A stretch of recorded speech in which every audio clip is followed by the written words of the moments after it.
4.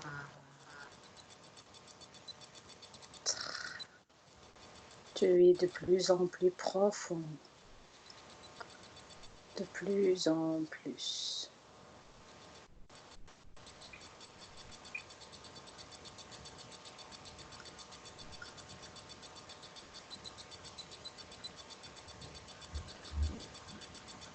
3. Ton corps physique qui se détend de plus en plus.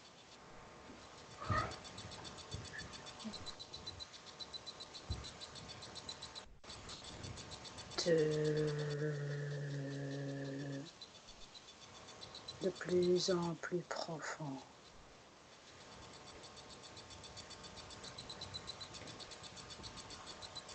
1.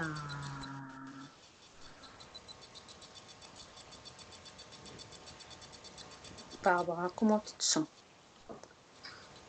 Ça va. Remonte tes fréquences.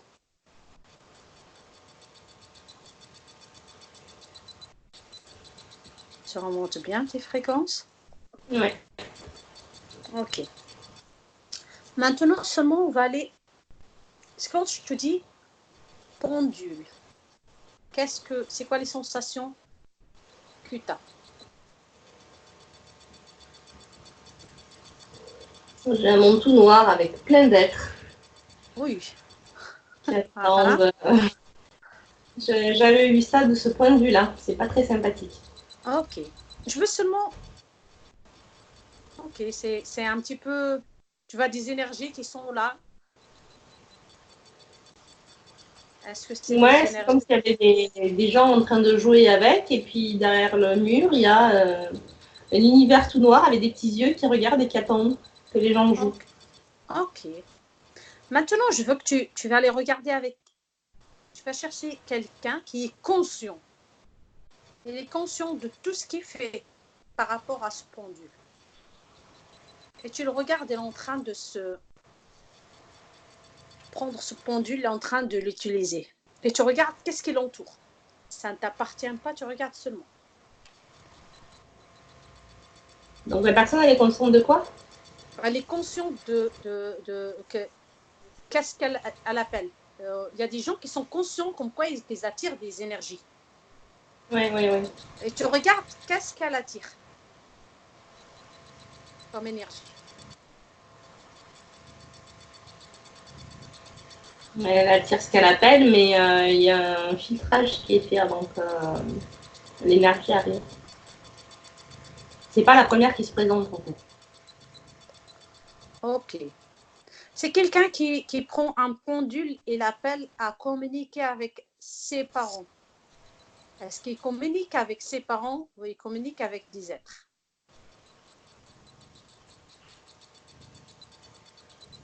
La personne qui essaie de créer une connexion avec le pendule, crée comme des rails, et n'importe qui voit ces rails peut se mettre dessus et jouer avec.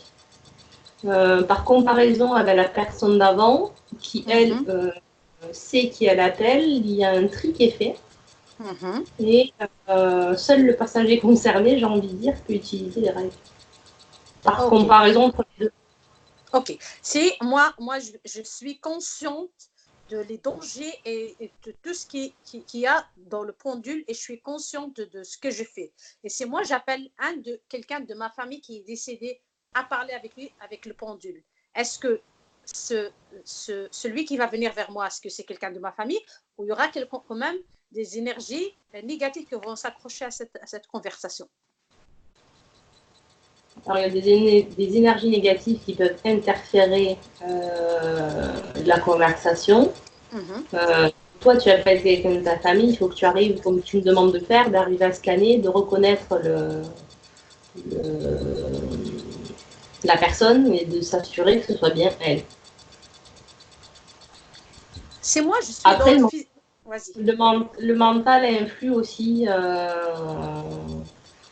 beaucoup plus que les réponses qui sont proposées par des énergies autres que la personne. Ok. Maintenant, je veux que tu te déconnectes de ce que je t'ai dit et tu vas aller te connecter à quelqu'un qui va aller faire des nettoyages dans des maisons avec un pendule. Est-ce qu'il nettoie ou est-ce qu'il ajoute d'autres couches d'autres énergies négatives sur la maison? Bah, ça dépend de la personne.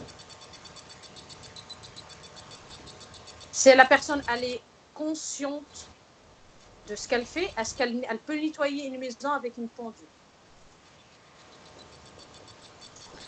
C'est pas le pendule qui va nettoyer, c'est l'intention qui est mise, l'intention qui est mise derrière. Le pendule en lui-même ne nettoie pas. Ok. Normalement, avec le pendule, on a soit le jeu d'un oui et un non. Est-ce que les réponses qu'on a, est-ce qu'elles correspondent à notre être ou qu'elles correspondent à des énergies extérieures? Bah, ça dépend de la convention qu'on a, de la connexion qu'on a avec son pendule et le rapport qu'on a avec son mental. Si on se laisse, si on laisse tout bénéfice du doute à la réponse, sans vraiment, sans jamais l'interférer, la partie subliminale va répondre. Mais je vois une grande majorité de cas où c'est le mental qui répond. Le mental prend toujours le pas sur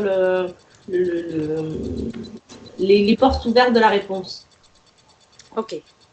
Maintenant, je veux que tu te déconnectes de ça. Tu vas aller regarder quelqu'un qui est libre dans ses énergies, qui profite de toutes ses énergies et les dans haute vibration, mais il utilise le pendule.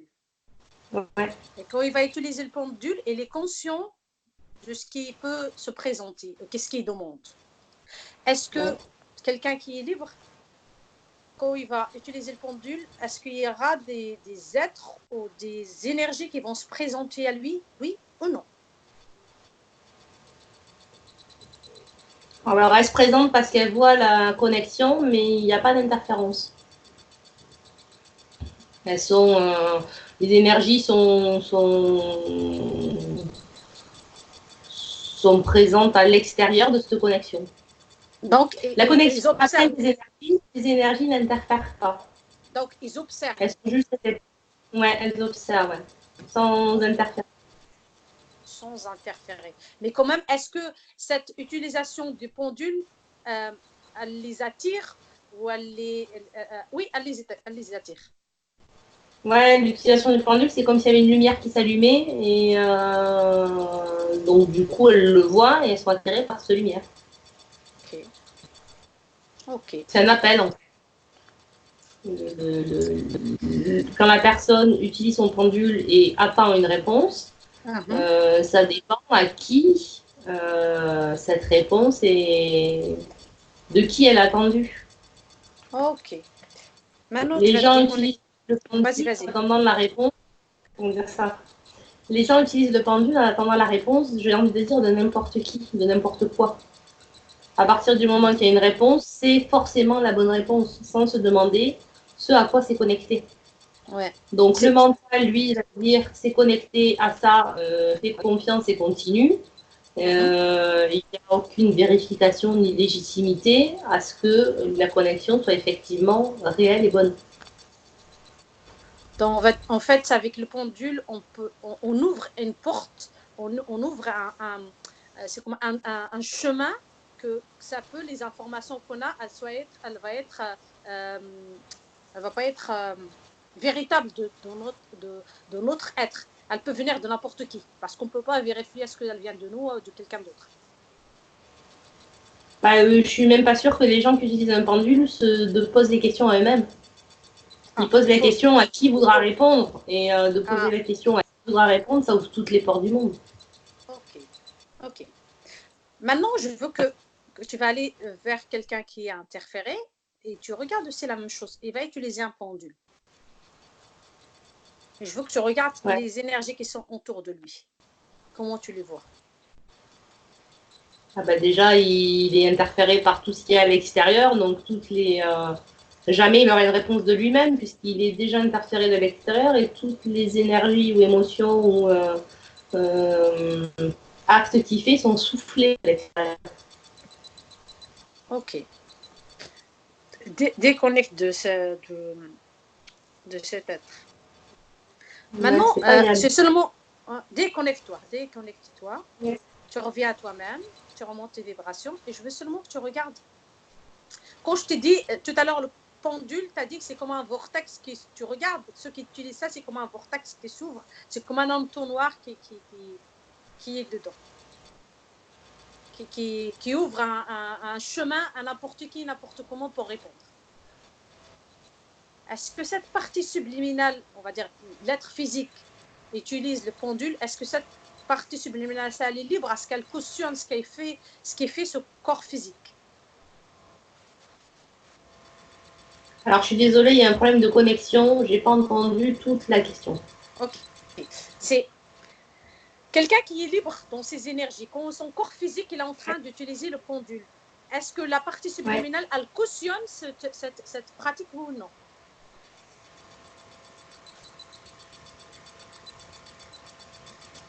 C'est une façon d'aller chercher à l'extérieur les réponses qu'on a à l'intérieur. Donc, en fait, avec le pendule, on n'a pas besoin de chercher à l'extérieur, c'est seulement à l'intérieur. Le pendule, c'est un outil. Ok. C'est un outil qui est extérieur de nous, donc ça peut attirer n'importe qui, n'importe comment. À partir du moment qu'on n'arrive pas à être en connexion avec soi-même, on va aller chercher des informations tant bien que mal avec le mental, avec tout ce qu'on peut s'y trouver, et le pendule va être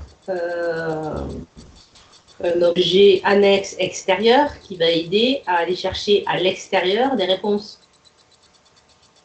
Mais c'est là qu'elle peut se créer des interférences. Ouais. Ok. Maintenant, tu vas te Alors, déconnecter. avec une convention mentale, on peut avoir les réponses sans utiliser le pendule. Et du fait d'utiliser une convention mentale avec son propre corps, ça évite les interférences de l'extérieur vis-à-vis des réponses. Et dans ce cas-là, il n'y a que, j'ai envie de dire, que son propre mental qui pourrait interférer ses propres réponses. Ok. Ok. Maintenant, je veux que tu te déconnectes de cet être et je veux seulement que tu vas aller regarder les gens qui jouent à ce jeu de spiritisme, qu'ils appellent, on va dire, esprit, réponds-moi. Qu'est-ce que tu leur réponds? Tu regardes. N'importe quoi. Tu regardes, est-ce que c'est des énergies positives ou c'est des énergies négatives? Non, négatif, c'est tout ce qui est de plus... Base astrale. Ouais. Ok. Les gens ont les réponses du taux qu'ils ont. J'ai envie de dire qu'il y a des sortes de paliers avec les gens à l'intérieur de zones. Et ce qu'ils vont répondre, c'est quelque chose qui correspond à leur zone. Ok. Euh, Maintenant, il y a des gens qui jouent parce qu'il y a des jeux de société, de spiritisme qui se vendent au magasin. Il y a des enfants, il y a des adultes qui jouent à ce jeu, mais eux, pour eux, c'est un jeu. Tu vas regarder des jeux, des petits comme ça, des adolescents qui se mettent ensemble et vont jouer à ce jeu de spiritisme. Tu regardes, en jouant à ces jeux, qu'est-ce qu'ils attirent? Ils attirent ce qui correspond à leur taux vibratoire. Donc pour des gens qui ne sont pas, j'ai envie de dire, qui sont pas éveillés ni dans l'amour, ni dans une démarche forcément positive dans leur vie de tous les jours, ils vont attirer le même genre de choses. Ils vont attirer l'équivalent de leur vibration. Ouais, ça me plaît pas. Ouais. Ok. Oui. Déconnecte-toi. Au maximum, ils vont attirer l'équivalent de leur truc, de leur taux. Ok.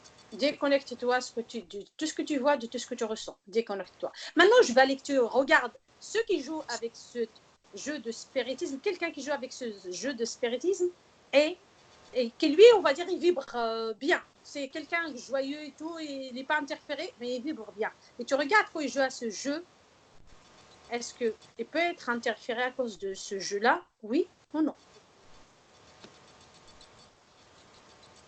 Même s'il vibre bien et tout, il va attirer des esprits. Regarde ce qui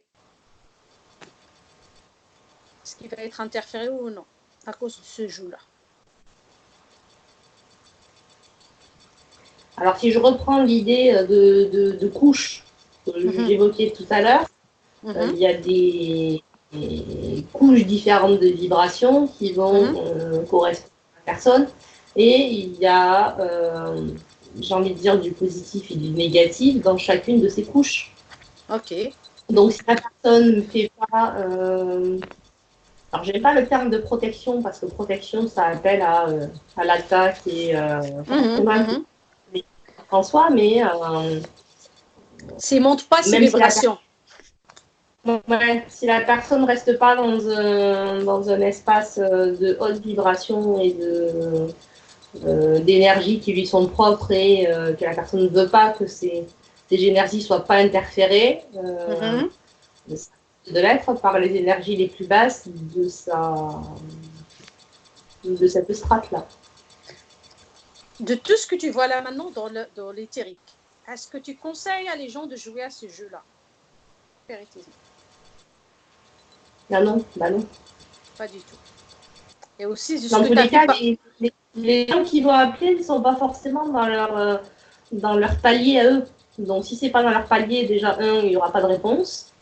Et il y aura une réponse de on ne sait pas quoi, qui n'aura absolument pas de valeur, puisque ce ne sera pas la réponse de la personne qui a attendu concernée.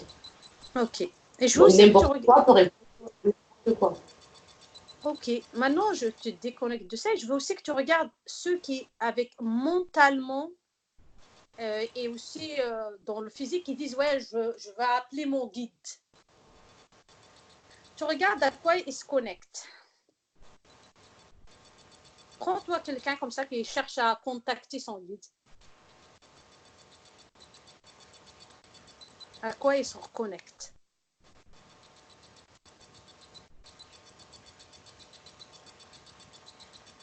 C'est comme s'il essayait d'appeler quelqu'un qui la couche d'au-dessus et il y a un épais brouillard, comme un nuage très épais entre sa couche et la couche d'au-dessus. Et n'importe qui d'en haut jette des informations qui passent à travers ce brouillard épais et sont prises comme les informations du guide qu'on ne voit pas. Est-ce que on dit ce mot guide, est-ce que c'est pas sa guidance intérieure qui est importante que n'importe quel guide extérieur?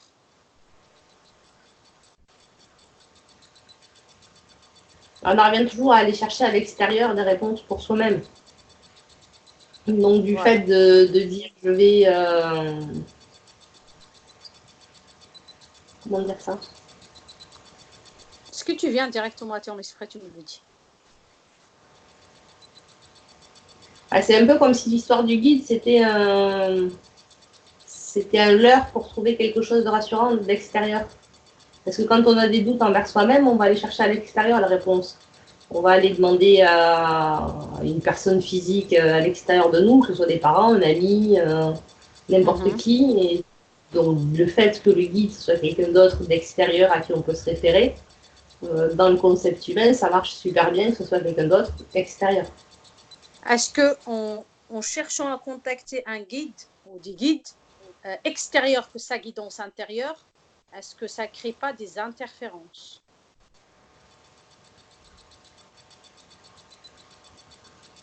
Ça crée d'aller chercher des réponses auprès de on ne sait pas qui. Est-ce que ça crée des interférences, oui ou non, pour la partie subliminale?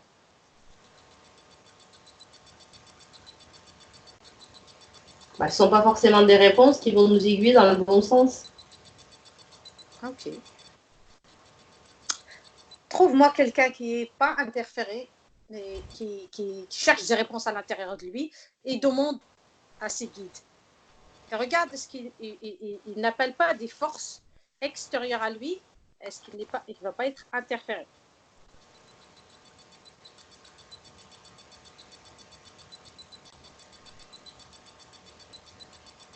Bah, si de par des synchronicités, il arrive à un résultat, les synchronicités ne sont pas mises par hasard sur le chemin de la personne. Donc, les synchronicités qui vont être mises sur son chemin sont forcément juste bonnes pour lui. Contrairement à toutes les réponses qu'il peut arriver à avoir par le biais d'un pendule ou en demandant à ses guides. Et en passant par le pendule, on ne sait pas qui va répondre. On en revient à ce que je disais tout à l'heure. Et par rapport à les guides, est-ce qu'on sait qu'est-ce qu'il va répondre? Est-ce qu'on est sûr et certain, c'est quelqu'un qui nous veut du bien, c'est quelqu'un qui est bien, c'est quelqu'un qui vibre à haute fréquence pour consulter quelque chose de dehors de nous?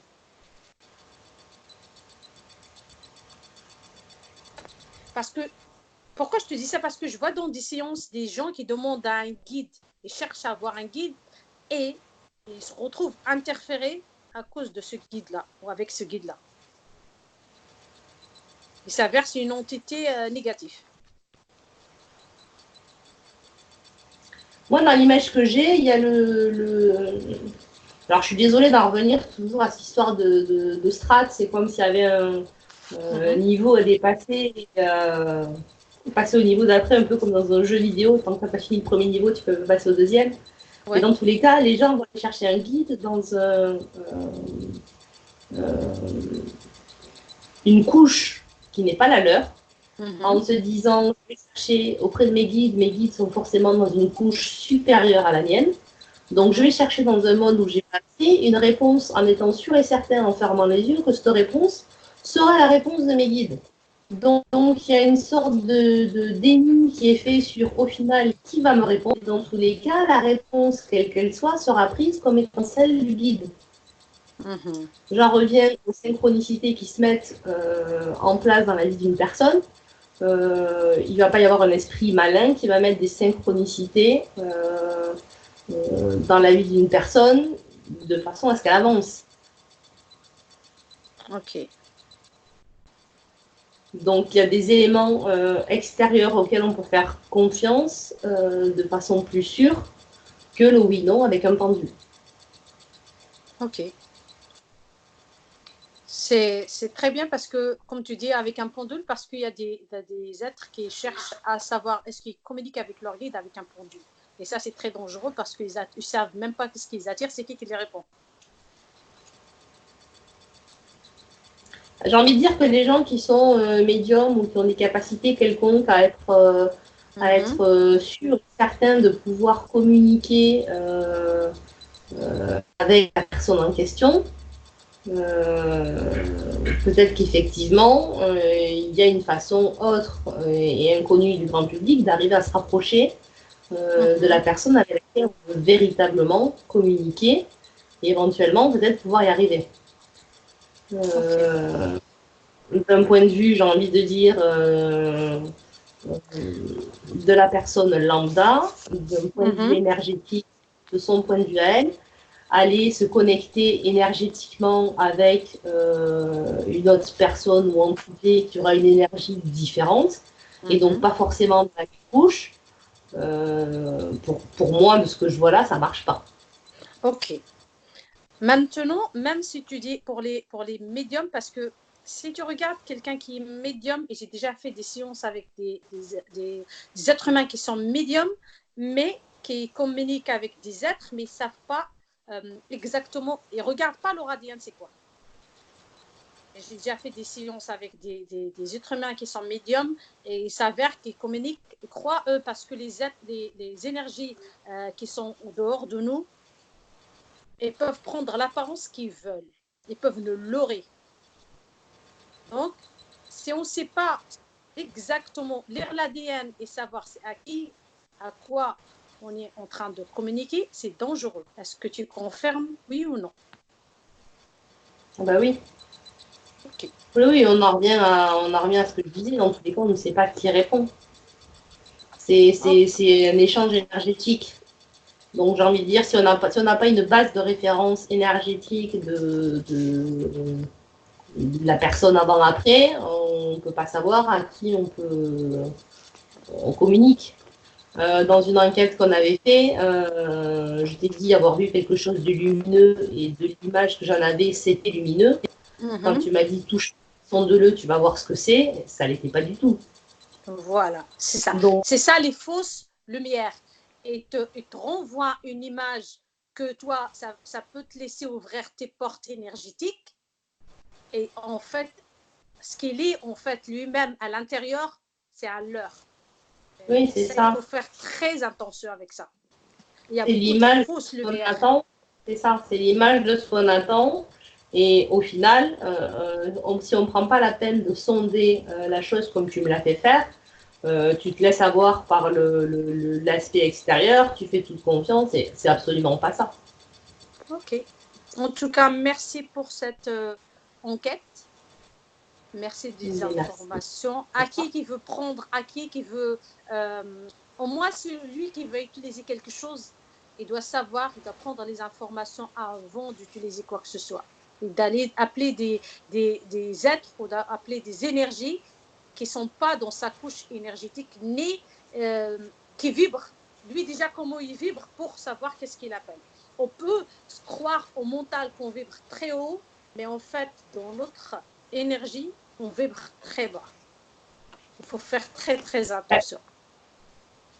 Je pense qu'en conscience, on peut arriver, c'est pas je pense, et je suis sûre parce que je le fais, dans son propre corps, on peut arriver à mettre en place une convention qui sera oui et une autre qui sera non, de façon à auto-avoir sa propre réponse sans passer par quelque chose d'extérieur. Extérieur. Voilà. Suivre sa guidance intérieure. Et c'est ça le plus important. Pas suivre qu'est-ce qui est à l'intérieur, mais chercher les réponses à des choses dans l'extérieur. Merci Barbara. Avec